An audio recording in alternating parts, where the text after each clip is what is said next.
90% से भी अधिक बच्चों का जन्म होता है between 1:30 AM in the night से लेके सुबह के 6:30 बजे तक, जबकि ज्यादातर हार्ट अटैक, ज्यादातर कार्डियक अरेस्ट, ज्यादातर स्ट्रोक का जो टाइमिंग है that is between 6:30 AM to 12 noon। और ये देखा गया है majority of the suicide cases वो रिपोर्ट किए जाते हैं between 12 noon to about 2:30 PM।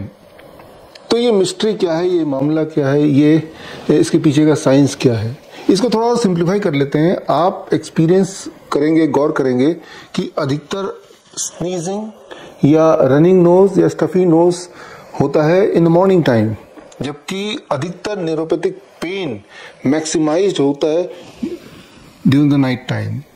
तो ये टाइम का जो मामला है इसे अगर समझना हो, the mystery of human chemistry अगर आपको समझना हो तो आपको समझना पड़ेगा the human circadian rhythm.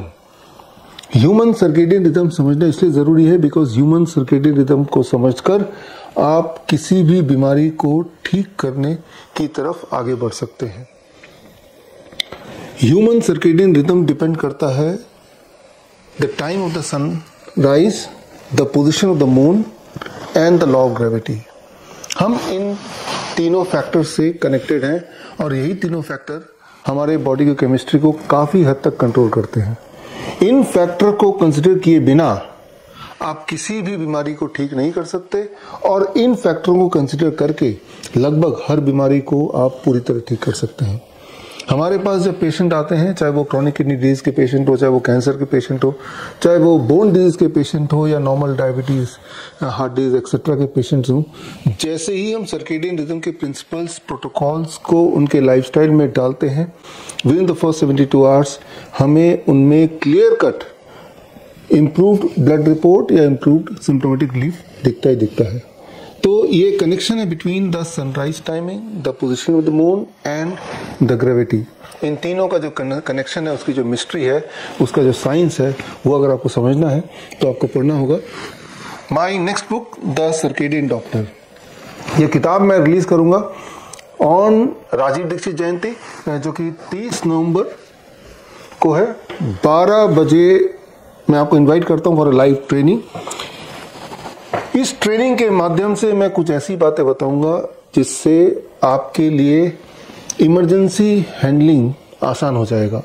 Emergency medical handling, अचानक कोई बेहोश हो गया तो क्या करना है, अगर शूटिंग पेन अचानक हो, मान लो किडनी स्टोन का पेन है, गॉल ब्लैडर स्टोन का पेन है, कैंसर का पेन है, तो उस वक्त हमें क्या करना चाहिए so that we give an instant relief to the patient. या फिर यूं बोले कि किसी का ब्लड प्रेशर शूट अप कर गया, इसी वक्त अगर उसको कंट्रोल करना है, वो भी बिना किसी दवाई के, तो क्या कैसे करना है। किसी का ब्लड शुगर एकदम से ऊपर चला गया, उसको नीचे लाना है बिना किसी दवाई के, और वो भी इंस्टेंटली, तो क्या करना है।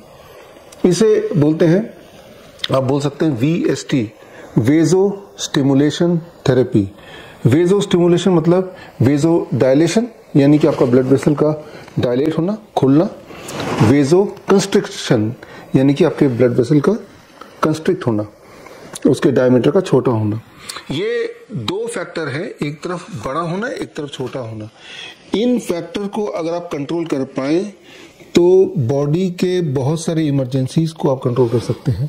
तो ये ऐसे कुछ टेक्निक्स हैं जो मुझे लगता है कि लाइफ सेविंग टेक्निक्स हैं, जो हर एक को आना चाहिए, हर एक को आना चाहिए। क्योंकि जब भी आपको, भगवान न करे, आपको या आपके आसपास किसी को मेडिकल इमरजेंसी आएगी, तो उस वक्त सिर्फ और सिर्फ आप ही अपने साथ हैं। सो उस वक्त अगर कोई सोचे कि हॉस्पिटल ले जाए और वहां पे इलाज हो, बेहतर यह है कि आप खुद अपना डॉक्टर बने। तो मैं आपको इनवाइट करता हूं in the live training program on the occasion of Rajiv Dixit Jayanti, 30 नवंबर को 12 बजे। और इसके लिए आपको सिर्फ इतना करना है कि 12 बजे 30 नवंबर को स्क्रीन पे दिए हुए लिंक में जाके आपको मुझसे जुड़ना है। उस दिन मैं रिलीज करूंगा मेरी किताब, अगली किताब 29th book the circadian doctor. इस किताब का एक लाइव लिंक